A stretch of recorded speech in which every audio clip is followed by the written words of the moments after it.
So, back by popular demand, we have today's situational report, but with a twist. We are dropping into Rebirth Duo Quads. Today's all-star teammate is none other than the Sneaky Snake. He's cross-eyed, but an endgame all-star. Today, we're going to be breaking down how to change up your positioning when fighting outnumbered and still clutching up the high kill win. Stick around after the crazy endgame for a more in-depth breakdown of the top 3 moments of this gameplay. Today's focus is definitely positioning and decision-making, which has been highly requested by you guys in the comments the last few videos. You can use these tactics in any lobby, just be prepared to be challenged. By the way, if you're watching this and you're not subscribed, you're missing out on a ton of content that's designed to take your gameplay to the next level. Let me know what you want to see next. With the Black Ops beta coming soon, I'm going to have a busy schedule pulling in the best settings, some new Omni movement tactics, and more, so make sure you're subscribed with the notifications turned on so you don't miss a single thing. Let's get into the gameplay. So we've got the money for a loadout, Snake's making the purchase, and I need to get some intel. Best way to do that without enough money for a UAV is to kill somebody. I'm going to get those pings and start giving the callouts immediately, which I give them at office.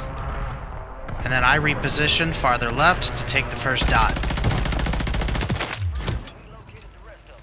I need an SMG so that I can continue the rest of this fight because I haven't got the loadout yet, and there's still one more guy. And there he is.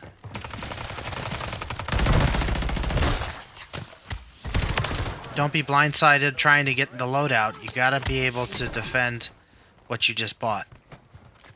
Bringing in a loadout automatically draws attention to yourself, so use it as bait. You can use loadouts as bait, you can use precisions, buybacks. So I go ahead and throw down a bouncing Betty in one of the hot zones of this building, and I'm still looking for that team to come back for their revenge. And here he is.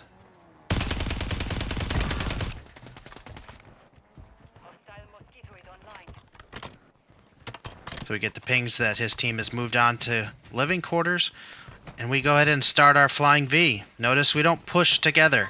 Gives us a bailout, gives that escape plan. One of us gets knocked, we're ready to push away and reset that respawn timer. I'm also taking the high ground, looking for the next person that I can knock. They're playing scared, trying to go to the roof of that limehouse because that's just a rat city over there. And we start working our way through these buildings, top down. Playing much slower in duo quads. You don't have to play super fast to get lots of kills. You just need to play smart. I'm searching each of these lower levels, checking my corners, and there he is, hiding on the couch. So I slide canceled out of the way, pull back while I plate. Notice I grab that redeploy flare. Those are absolutely golden in whatever game mode you're playing, because I'm waiting for player 3 or 4 to push out against it. And I see them engage. Sure enough, they're there. I take the left, fake, get him out, and keep moving left to stay out of sight of red, and stim inward. Those are all multiple levels of decisions to get out of the line of fire from someone holding the window. We are just chipping away at all these little headies that everybody's trying to hold on us. I'm still looking for red.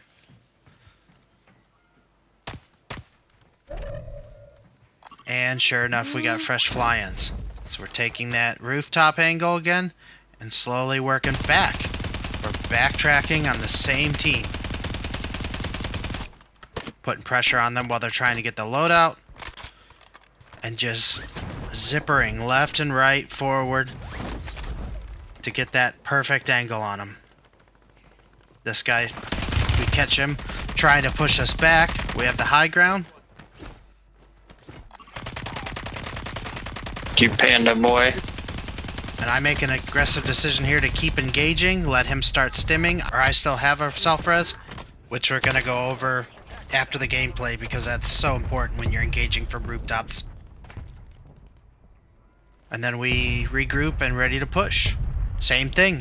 And push the opposite direction of what he's doing. He's on top, going the other side. I'm coming in from this way. No intel.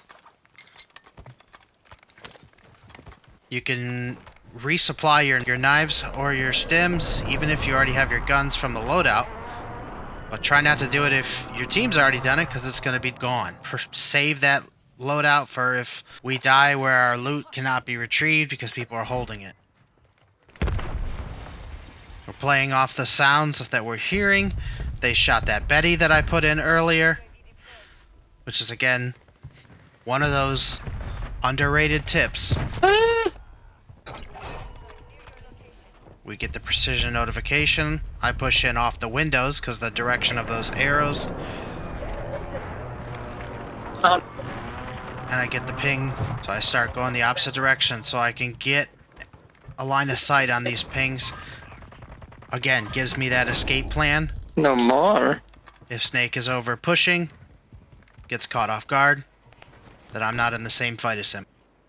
Notice that he immediately goes to get a UAV because we needed to get intel on the next team.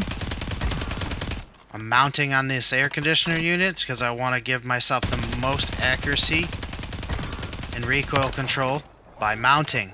If you're not utilizing that, you are just absolutely selling on long-range fights. Notice Snake's position as he moves from the buy station straight to the upper level with me. Get a nice little third party on that team at Grandma's house, and Snake comes in with the support precision airstrike. There we go. I get the thirst, so I back off over here to the window. I hear footsteps, so I wait just to see if I can get some more intel where they're at. There you go. I call them out on the roof. Again, split where my teammate for the pinch. He's not in here, so he must be on the roof. Not over pushing what we don't know. Back off, reset.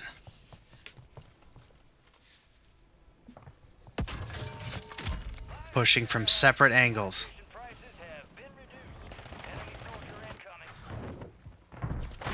They come. Remember, I also engaged prison roof, so we don't know how many people are up there. There could be two. There they are. Multiple people waiting to just fry us. Knocked another one on prison. See the fly in, fake him left, and pull back and hit him.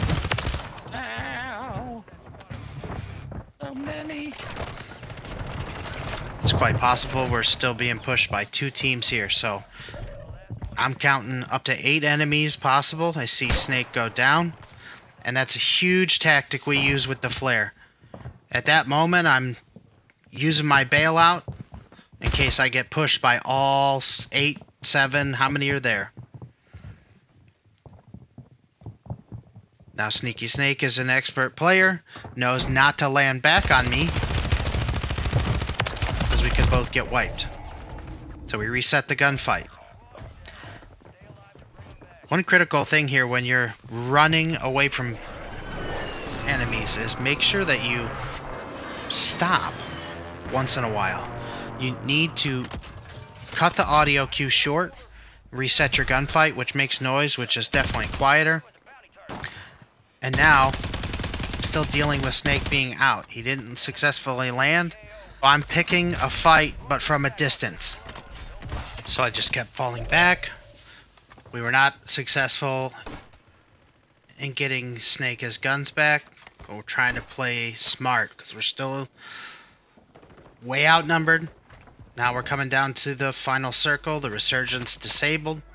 Guns in here. I go ahead and ping some guns that I found for Snake. Make sure you're doing that for your teammates. They're looting and they're just trying to regain. Highlight those weapons. With that resurgence disabled, we need to start thinking about where we're gonna go. They're down the tunnel. So, looking at the doorways, I hear him start to get engaged. He gets shot front and back. Notice I still didn't jump down there with him. I'm keeping that back cover. Was there to support that guy hiding in the corner. We have a gas mask. We can see on our screen that Snake has gas mask and plates. We got plenty of cash. We need to start picking our place to push those final 5 teams. This is where counting comes into big strategy. Now we're doing the reverse effect. We're shooting those mines, trying to draw people, baiting them with their own trap. So we just baited that far door. I go far left. Ah, they're I'm coming. gonna go all the way out here and swing towards that. I want a nice angle on the incoming team from Grandma's. I'm holding that outside window. This Grandma's probably still there from earlier. I come out to peek. Don't have a line of sight, so I gotta move up. Over his shoulder. Shooting through the smoke since aim assist doesn't work. Gives that support to him. And out of nowhere comes this guy. No idea where he was. Thankfully I was ready. I hear people on the roof. It's almost a given that's where they're gonna be. But I get distracted by this team over here at control. 3 teams left. 9 players, 8 players.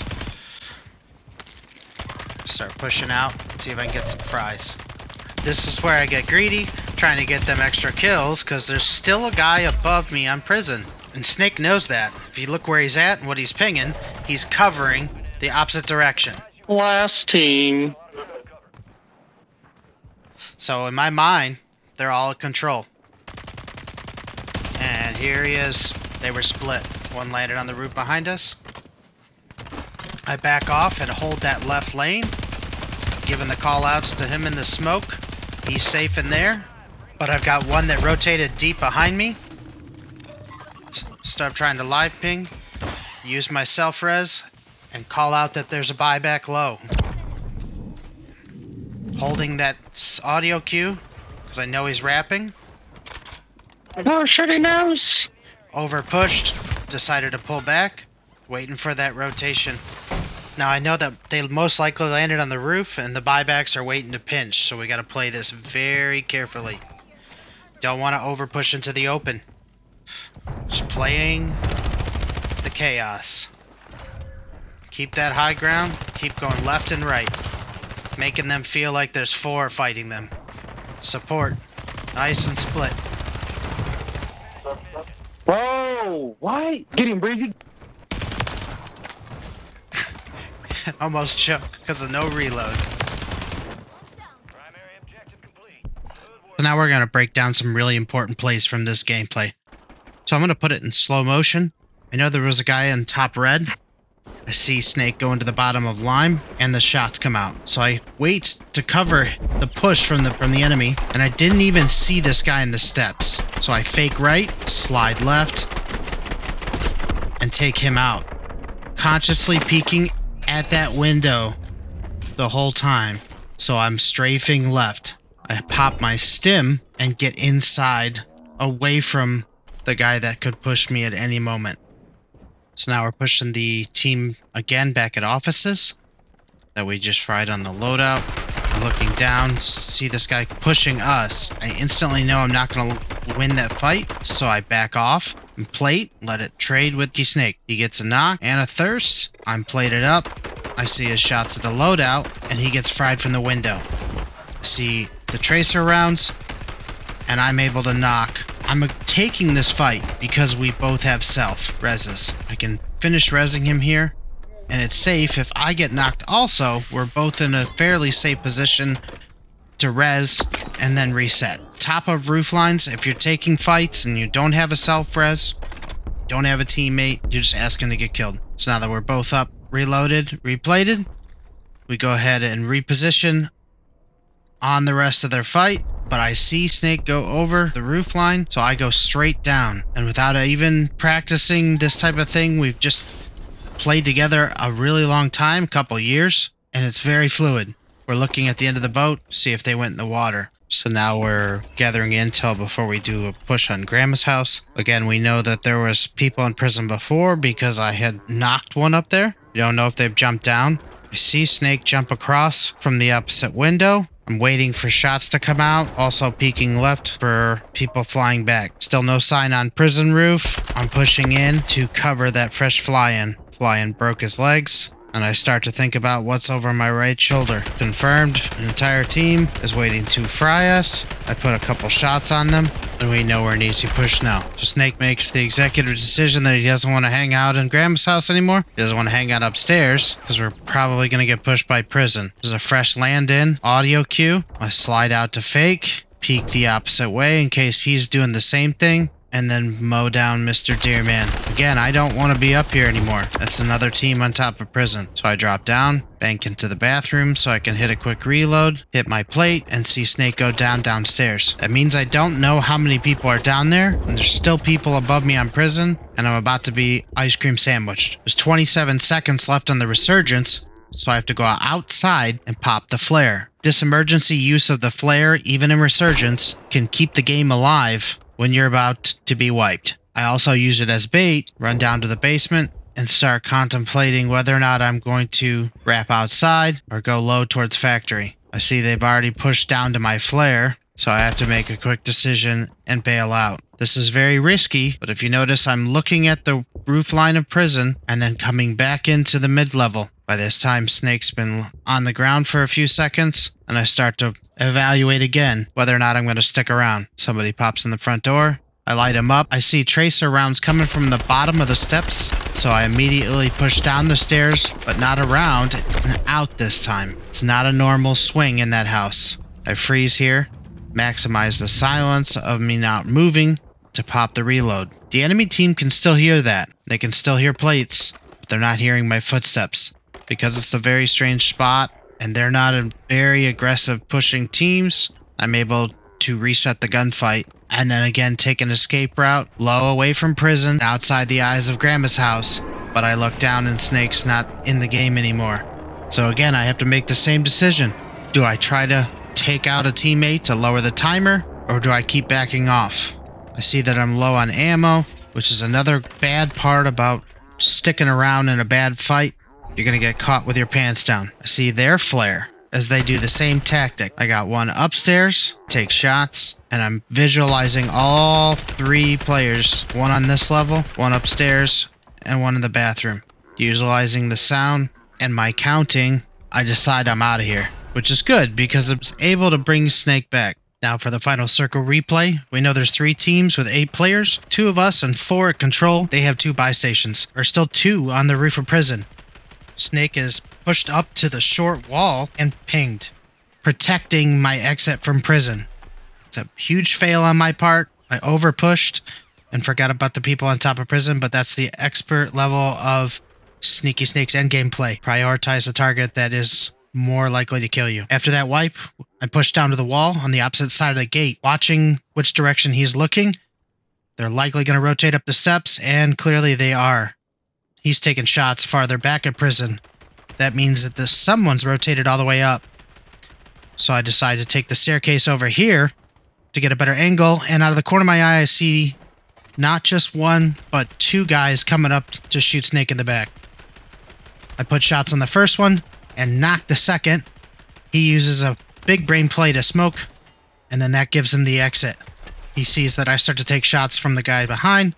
I go down, and he starts to push that, and I'm pinging for him. I see 2 reses go from the other one that lived that went down the hill and call it out. So I self and then focus the purchaser, knowing that there's 2 in the air and Snake is playing the other guy that tried to kill me. Notice I stim, get to cover, keep the high ground, replate, hit my reload, and now I'm peeking the purchaser again. Thought he went right. Saw him left on the corner of my eye, backed off, needed more information. I hear 2 flying overhead. Confirm on the screen, there's 3 players left. Snake comes in, I cover, see if anyone's chasing him.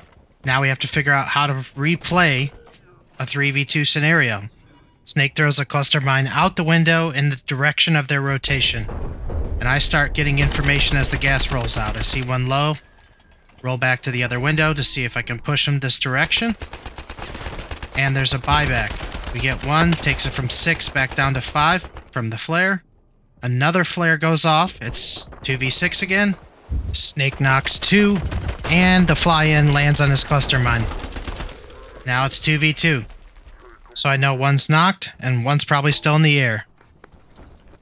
One's in the air, one's dead on the ground. I get caught with a bad habit of switching weapons. One's empty. Almost cost me the last fight. But Snake is there to support. That's how you should be playing. Whether you're in duos or quads, you should be playing to the advantages of being in a team. With or without microphones, intended routes, using your positioning, using your communication. We talked very little during this game. We utilize as pings and prioritize the sound, map knowledge, and our cover.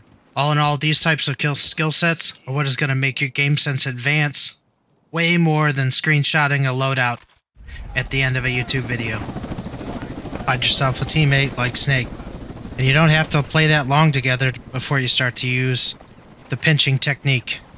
It's very simple. Predict what they're looking at, see their push, and swing in from the opposite side. If you like this kind of content, let me know with a comment down below. Like the video, subscribe to the channel, and don't miss out on more guides like these. Keep building, keep adapting. SitRep out.